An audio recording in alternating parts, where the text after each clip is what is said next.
Olá pessoal, vocês que já estão chegando para mais esta aula nossa, sejam bem-vindos. Boa noite, João Estevão, Cícera, boa noite, Marilene, Severina, boa noite, Cláudio, Regina, muito boa noite a vocês.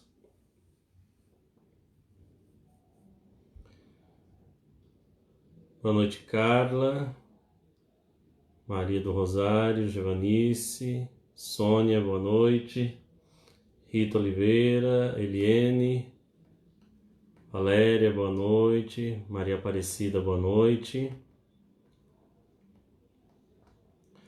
boa noite, Andréia, Deus te abençoe,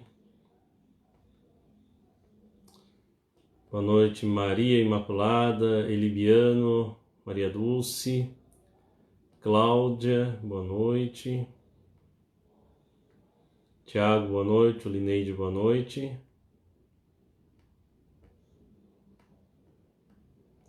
Douglas, boa noite, Aline, boa noite. Já estamos aqui pelas minhas contas, Letícia, boa noite, Leila, boa noite. Pelas minhas contas estamos com 42 pessoas, o pessoal está chegando. Leila, Bruno, boa noite, Sônia, boa noite, Lilian, Leila, Maria Aparecida, Célia, boa noite, Marcelo, boa noite, Jansen, boa noite, Carmen, boa noite, Cibele, boa noite, Verinha, boa noite, Deus te abençoe, Carlos, boa noite, Maria Reis, boa noite, boa noite, Cláudia, Wanda, boa noite, boa noite, Gilda, Éder, boa noite,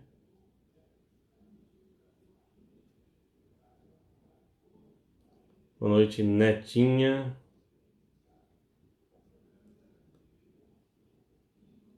Gislaine, boa noite. O pessoal está chegando, estão acompanhando, né, as nossas lives, as nossas aulas. Isso é legal porque nós vamos dando uma continuidade no estudo, né? Então, é importante que quem não viu as outras aulas que possa assistir depois lá no YouTube. A gente aproveita e pede, né? Quem não é inscrito no YouTube aqui da nossa paróquia, que você possa se inscrever, tá bom? Boa noite, Natalina. Boa noite, Lázara.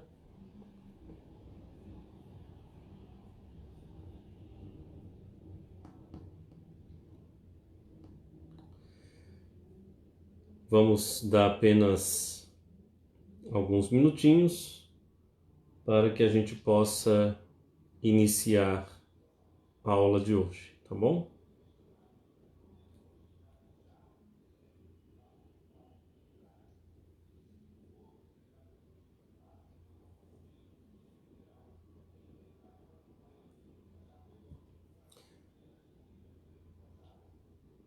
Boa noite, Rogério.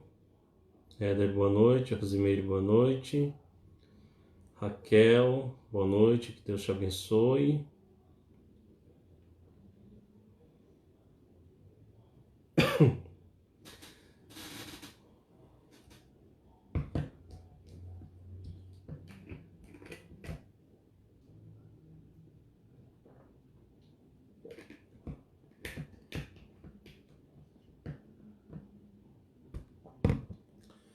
Boa noite, Adeilda.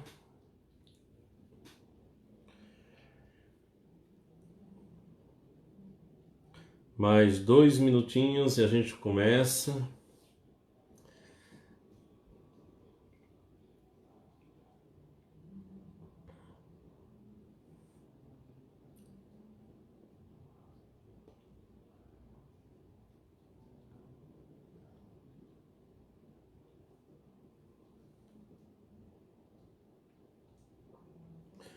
Boa noite, Andresa.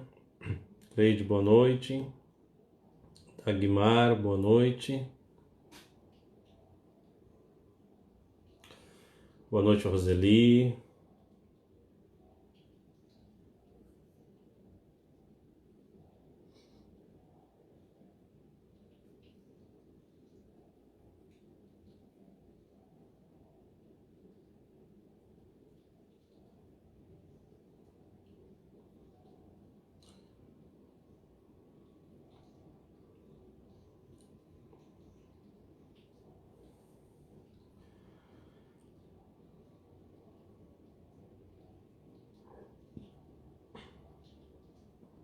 Bom, pessoal, então boa noite a todos. A partir de agora não vou mais responder os boas noites, né? Porque senão a gente não começa aqui a nossa aula de hoje.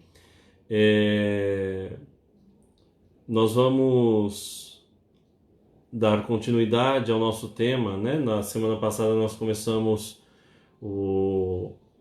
a falar um pouco sobre o dogma da maternidade divina, Maria, Mãe de Deus. E nós dizíamos que este dogma quer tratar, de fato, né, da encarnação do Verbo de Deus, né? Então é recordar que no Concílio de Nicéia, no ano de 325, o concílio, por causa da heresia ariana, né, ou do subordinacionismo, definiu que o Verbo de Deus foi gerado desde toda a eternidade, gerado e não criado, por isso ele é Deus de Deus, luz da luz, Deus verdadeiro de Deus verdadeiro, né? Gerado, não criado, consubstancial ao Pai, ou seja, pertence à mesma substância do Pai, pertence à mesma natureza divina do Pai. E este mesmo Verbo, gerado desde toda a eternidade pelo Pai, que é Deus, né? Ele se encarnou e habitou entre nós. Tá? Então o Concílio de Nicéia já havia definido a encarnação do Verbo. E por que definiu a encarnação do Verbo?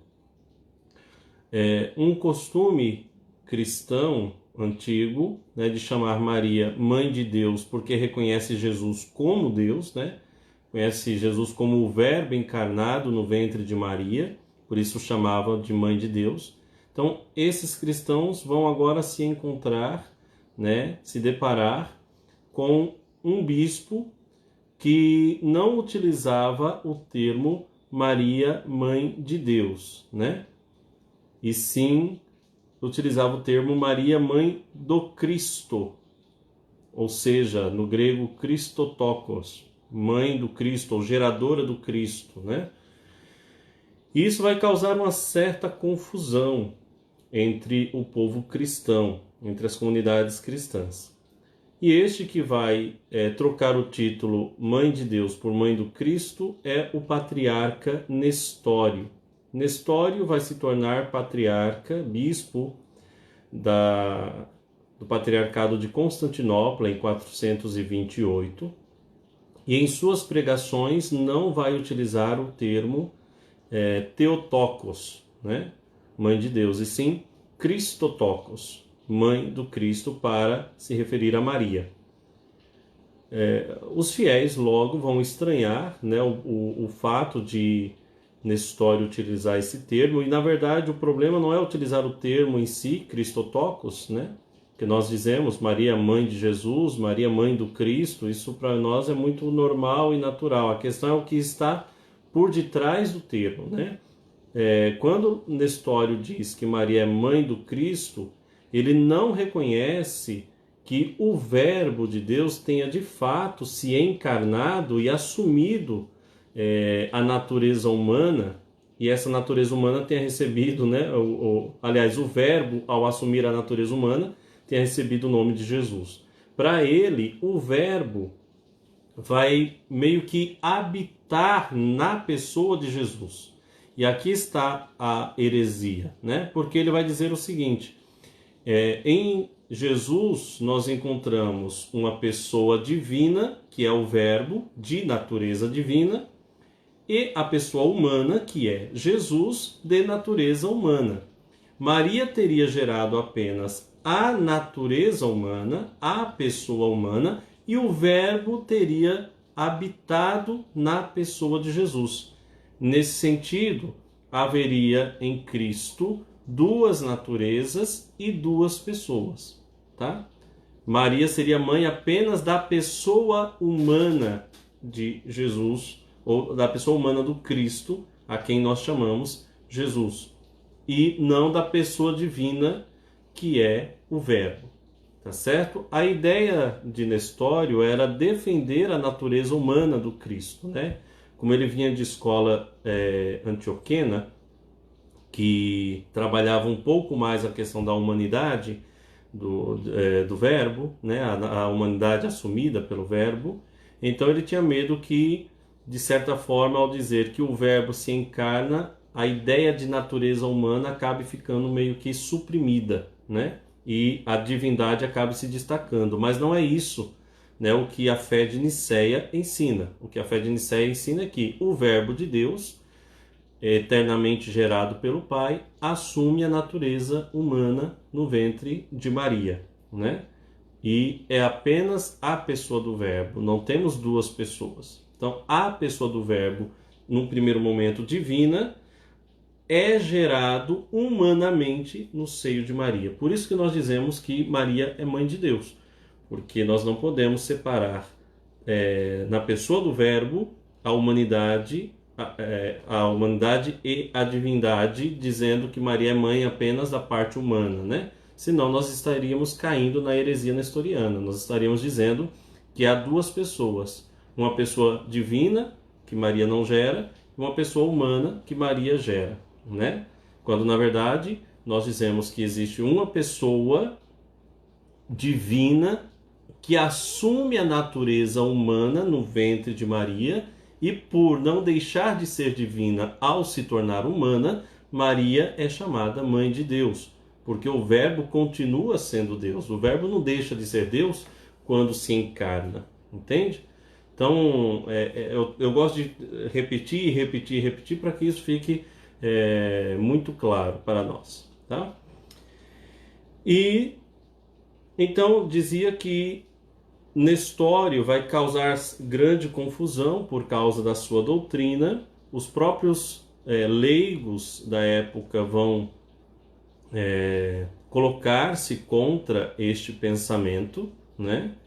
Vão colocar-se contra esse pensamento, mesmo porque grande parte dos grandes teólogos da época já vão trabalhar esta ideia da fé de Nicéia, né, como uma fé autêntica.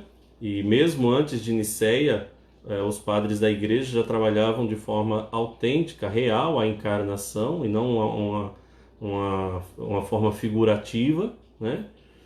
E vão muitas vezes até deixar claro para Nestório que o Verbo eterno nasceu na carne de uma mulher, né?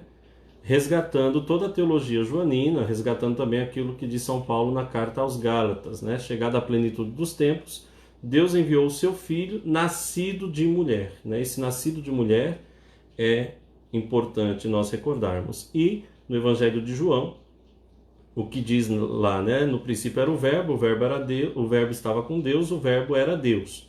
E no versículo 14 do capítulo 1, e o Verbo se encarnou e habitou entre nós. Encarnar-se significa assumir a nossa natureza humana, tá bom?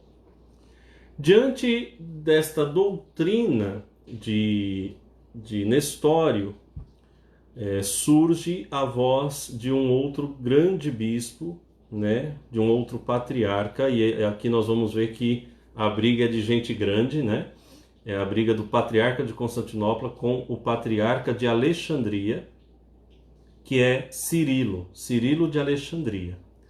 Cirilo de Alexandria é um grande defensor da fé de Nicéia, e quando chega a seus ouvidos estas teorias de Nestório, de que em Cristo haveria duas naturezas e duas pessoas, uma natureza divina na pessoa divina e uma natureza humana na pessoa humana, Cirilo logo vai reagir e vai escrever duas cartas a Nestório. Em uma destas cartas, eu vou ler para vocês esta carta. Cirilo vai dizer o seguinte: o Santo e Grande Concílio disse, esse Grande Concílio a que Cirilo está se referindo é o Concílio de Nicéia, tá? O Santo e o Grande Concílio disse, portanto, que o Filho gerado segundo a natureza de Deus Pai, único gerado, o verdadeiro Deus que provém do verdadeiro Deus, a luz proveniente da verdadeira luz, por quem o Pai criou todas as coisas, desceu, se encarnou, fez-se homem, sofreu, ressuscitou ao terceiro dia e subiu aos céus. Nós também nos devemos apegar a estas palavras e a essas afirmações doutrinais, considerando o que significa o fato de o Verbo, derivado de Deus, ter se encarnado e ter se feito homem. Com efeito, não dizemos que a natureza do Verbo, por causa de uma transformação, se tornou carne, nem tampouco que ela foi mudada num homem completo, composto de uma alma e um corpo, mas sim isto, o Verbo, tendo-se unido segundo a hipóstase, ou segundo a natureza, a uma carne animada de uma alma racional, tornou-se homem de maneira indizível e incompreensível, e recebeu o título de Filho do Homem, não por mero desejo ou complacência, nem tampouco porque teria assumido dele somente o personagem, né? Isso é interessante, né? O Verbo não assume apenas a identidade de Jesus, né? Ou o personagem Jesus, não é uma máscara que o Verbo coloca sobre si, né? Não é uma encarnação aparente. Isso é heresia, isso é docetismo, né? Então o Verbo não vai apenas assumir um personagem, diz Cirilo. E dizemos que diferentes são as naturezas reunidas numa verdadeira unidade, e que das duas resultou um só Cristo e um só Filho. Não que a diferença das naturezas tenha sido suprimida pela união, mas sim porque a divindade e a humanidade formaram para nós um único Senhor, Cristo e Filho, por seu inefável e indizível concurso na unidade. Então, na pessoa do Verbo, né, a quem historicamente nós chamamos de Jesus Cristo, nós encontramos a natureza divina e a natureza humana assumida, né? A natureza divina gerada desde toda a eternidade do Pai. A natureza humana gerada no ventre de Maria a partir de um determinado momento histórico, tá? Então, a gente vai ver que dessa forma, Cirilo vai dizer que o Verbo, pela encarnação, assume um novo modo de existir, um modo humano, sem deixar de ser Deus. Então, o fato de assumir a natureza humana não significa que a natureza divina tenha sido anulada na pessoa do Verbo. Pelo contrário, o Verbo continua sendo Deus e agora, a partir do momento em que ele se encarna, ele é também homem, tá bom? Lembremos aquilo que dizem os padres da igreja que nós falamos na semana passada, né?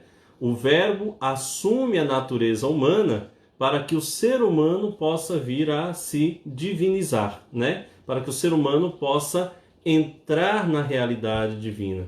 Então, em Jesus, aquilo que nos lembra João Paulo II, né? Em Jesus nós encontramos a natureza divina do homem e a natureza humana de Deus, né? Isso só acontece em Jesus. Jesus é, de fato, o perfeitíssimo mediador entre Deus e os homens, porque em Jesus, o Verbo eterno de Deus, nós encontramos a natureza divina e a natureza humana, né? Por isso ele é o pontífice máximo, né? Ele é a ponte, a mediação perfeitíssima, porque somente ele é Deus e homem. Deus desde toda a eternidade. Homem a partir do momento em que se encarnou e habitou entre nós, no seio da Virgem Maria. Tá? Então, com essa explicação e essa linguagem, Cirilo então vai produzir o primeiro elemento do que se tornará a fórmula cristológica que vai ser acolhida no Concílio de Éfeso. Ou seja, que há uma união hipostática, uma união de naturezas em uma única pessoa. A pessoa do Verbo, né, com natureza humana e natureza divina. Tá bom? Diante desta grande querela, diante dessa grande discussão de doutrinas, de teses, né, será convocado o Concílio de Éfeso. E em 431 nós teremos o que vai ser a definição do Concílio de Éfeso, tá bom? Neste concílio vai ser aprovada a tese de Cirilo de Alexandria, confirmando a fé da igreja que já professava, né, que a encarnação ela se dá de maneira real e não de maneira simbólica ou aparente, tá? E vai condenar Nestório. Então Nestório será condenado, as teses de Nestório serão condenadas pelo sínodo, pelo concílio de Éfeso, tá? E nós temos aqui a fórmula, né, de condenação. Vai dizer lá o concílio de Éfeso: o Santo Sínodo, reunido na metrópole de Éfeso, pela graça de Deus e por ordem de nosso muito pio e santo imperador, a Nestório, novo Judas, olha como ele é chamado, né? Nestório, novo Judas, sabe que, em razão de tuas pregações ímpias e de tua desobediência aos cânones, foste deposto pelo Santo Sínodo em 22 de junho e que não tens mais nenhum posto na igreja. Então, ao ser declarado herege, né, ao ser declarado, nesse caso, pela igreja, não é, minha gente? É pela igreja que uma pessoa pode ser considerada herege ou afastada da reta fé. Não é qualquer um que pode chegar e dizer: esse aí é um herege, esse aquele ali é um herege, né? Nem sempre aquilo que nós achamos que é heresia e nem sempre aquilo que nós achamos que é ortodoxia é de fato. Então é preciso que a igreja possa dar de fato, né, a sua chancela, digamos assim, né? Neste caso, no Concílio de Éfeso, as teses de Nestório foram todas rejeitadas, e ao serem rejeitadas, né, foram assumidas as teses de Cirilo de Alexandria, né? Considerando então a encarnação do Verbo. E porque se considerou a encarnação do Verbo de maneira real, logo o título Mãe de Deus é um título autêntico, porque o Verbo não deixa de ser Deus ao ser gerado no ventre de Maria, tá certo? Por isso que nós dizemos que Maria é Mãe de Deus, porque o Verbo de Deus, segunda pessoa da Santíssima Trindade, foi gerado no ventre de Maria verdadeiramente, autenticamente, e aquele a quem Maria deu à luz, né, é o Verbo de Deus, é Deus, né, é Deus encarnado. Por isso nós dizemos que Maria é Mãe de Deus. Então, Maria não é mãe da natureza divina, né, em si, né, senão ela deveria ser mãe do Pai e mãe do Espírito também, né?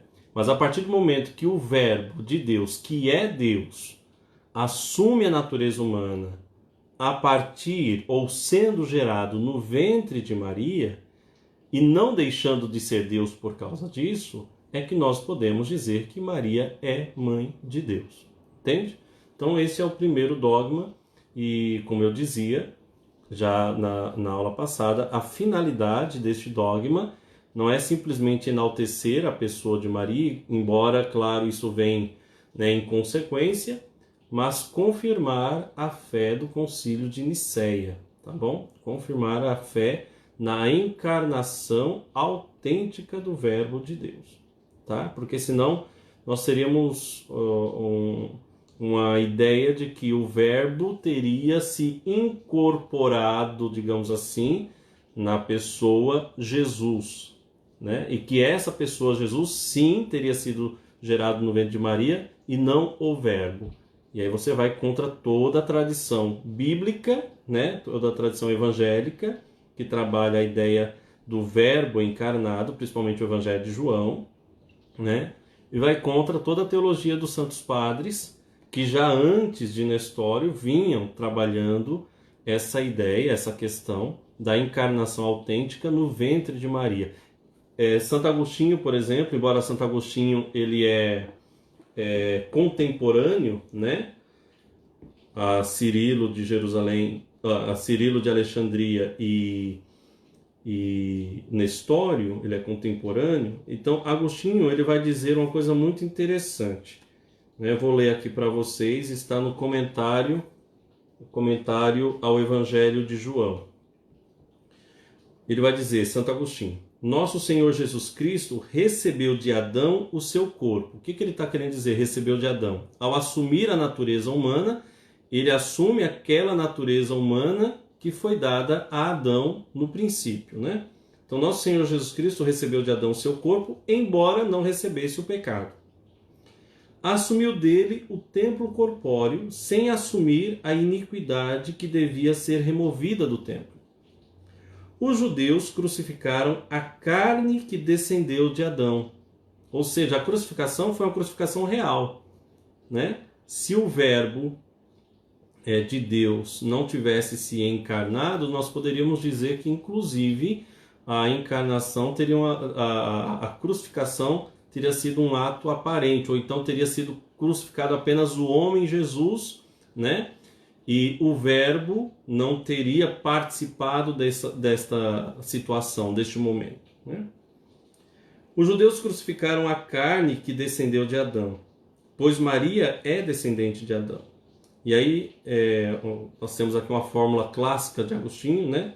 E a carne do Senhor é carne de Maria. Mas ele havia de ressuscitar dentro de 3 dias a carne que os judeus haviam de matar na cruz. Os judeus destruíram o templo edificado no espaço de 46 anos e ele edificou-os em 3 dias. Então veja que coisa interessante, né?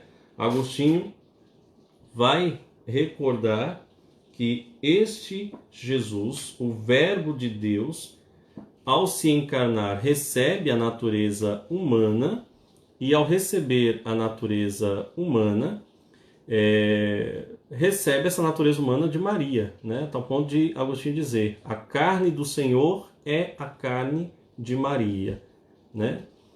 Isso vem para comprovar que o Verbo de Deus de fato assume a carne, assume a nossa natureza humana. De fato, ele não só se encarnou, ele viveu como qualquer um de nós, exceto, né, no pecado, na iniquidade.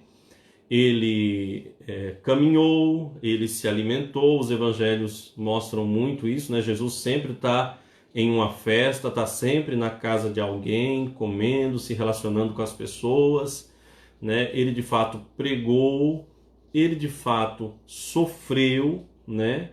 Ele sofreu na carne tudo aquilo que o ser humano em si sofre. O Senhor chorou, né? O Senhor foi crucificado, o Senhor morreu e o Senhor ressuscitou ao 3º dia, né? Então, o dogma da maternidade divina vem nos recordar isso. O Verbo de Deus, de fato, se encarnou e se encarnou no ventre de Maria. Por isso, nós dizemos Maria, Mãe de Deus, tá? No grego, Theotokos, né? No latim, quando se vai traduzir a palavra Theotokos, se traduz geralmente por deípara, né? Aquela que dá à luz, a Deus, né? Deípara é aquela que dá a luz a Deus, né? Dá a luz a Deus na história, na humanidade, tá? E nós também podemos trabalhar a ideia, né? Ou o título Mater Dei, Mãe de Deus, nesse sentido, tá? Porque Maria é aquela que vai dar a luz a Deus Filho, né? Aquela que gera em seu ventre e dá a luz a Deus Filho. Ok, pessoal? Espero que tenha ficado claro, né? Se vocês tiverem dúvidas, podem retornar ao vídeo lá no YouTube, né? E também nós temos muita coisa, né, sobre esses temas na internet. Claro que é bom procurar sempre sites confiáveis, né? Ou textos confiáveis, porque tem muita coisa boa, mas tem muita porcaria também na internet, tá bom? Então, cuidado apenas com aquilo que se consulta, ok? Na semana que vem, nós vamos... Eu não vou começar o tema da virgindade hoje, porque não dá tempo, tá? Mas na semana que vem, nós vamos tratar da virgindade perpétua de Maria, que é o segundo dogma promulgado pela Igreja, tá bom? Então, a virgindade perpétua nós trabalharemos na próxima semana. Vamos rezar esta Ave Maria, depois o padre vai dar a bênção, né? Pode ser que para vocês aí dê a impressão que eu estou dando a bênção com a mão esquerda, tá? Mas é porque o celular está virado para mim e a imagem está virada para mim, então dá aquele efeito espelho, tá certo? Meu pai esses dias me dizia: David, você está dando a bênção com a mão esquerda? Eu falei: não, é o efeito do celular. Quando eu viro para mim, dá aquele efeito espelho, tá? Vamos rezar então essa Ave Maria. De maneira especial, coloquemos no coração de Deus todos aqueles que têm sofrido, né, com esta pandemia, todos aqueles que têm sido atingidos, né, com essa doença. Os mortos também, são 8.500 mortos confirmados, né, pelo Ministério da Saúde. Rezar para que isso passe logo, que a gente possa voltar a se encontrar, né, o quanto antes, e que a gente não se descuide, viu, minha gente? Cuidado, né? Cuidado para que a gente não fique naquela ideia de que não está acontecendo nada. Eu sei que a gente tem que ser positivo, eu sei que a gente tem que colocar Deus à frente, né, de tudo, da nossa vida, mas sejamos também prudentes, né? Façamos a nossa parte, tá bom? Rezemos. Ave Maria, cheia de graça, o Senhor é convosco, bendita sois vós entre as mulheres e bendito é o fruto do vosso ventre, Jesus. Santa Maria, Mãe de Deus, rogai por nós, pecadores, agora e na hora de nossa morte. Amém. Ó Maria concebida sem pecado, rogai por nós que recorremos a vós. Que o Deus Todo-Poderoso abençoe cada um de vocês, Ele que é Pai, Filho e Espírito Santo. Amém. Boa noite a todos e que Deus abençoe. Até a próxima semana, se Deus quiser.